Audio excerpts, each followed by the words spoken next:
Why do babies cry? Crying is, one of the most difficult things about looking after a baby.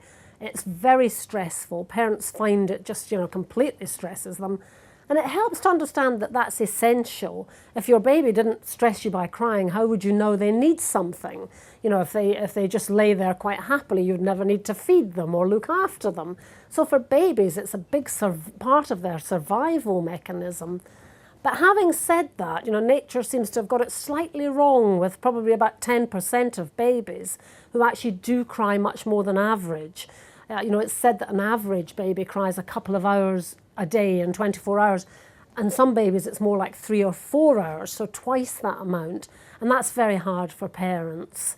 But the good news is that all crying goes down after 3 months. Most crying is in the first 3 months, and then it always goes down. So even if it's been a lot, it will be much less. How can I comfort my baby when it cries? It's very important to be able to comfort your baby as much as possible. Sometimes the reason for crying is quite obvious. If your baby's hungry, you feed them.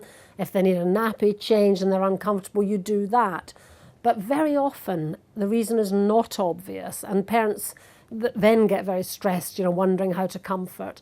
And there are lots of things which, everybody will just know by instinct and through the generations that babies find comforting, sucking being, absolutely the first one.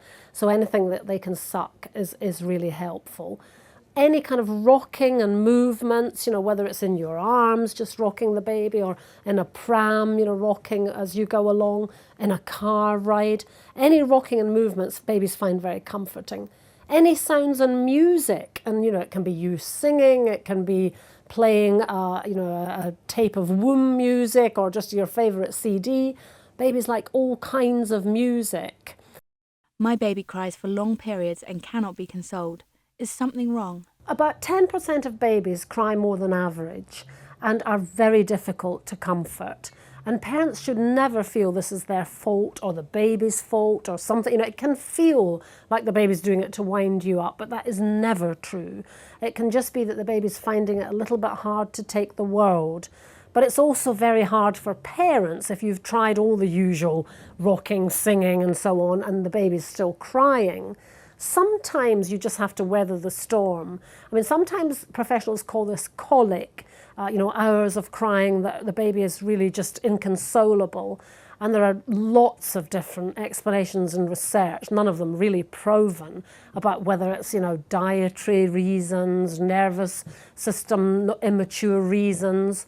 But, the best parents can do sometimes is just to cuddle, walk around with the baby, take turns. Any parent trying to look after a baby who's crying for hours on end will become to the end of their tether. So get somebody else to help, pass the baby to somebody else who may just be able to calm them down because, they're feeling more calm.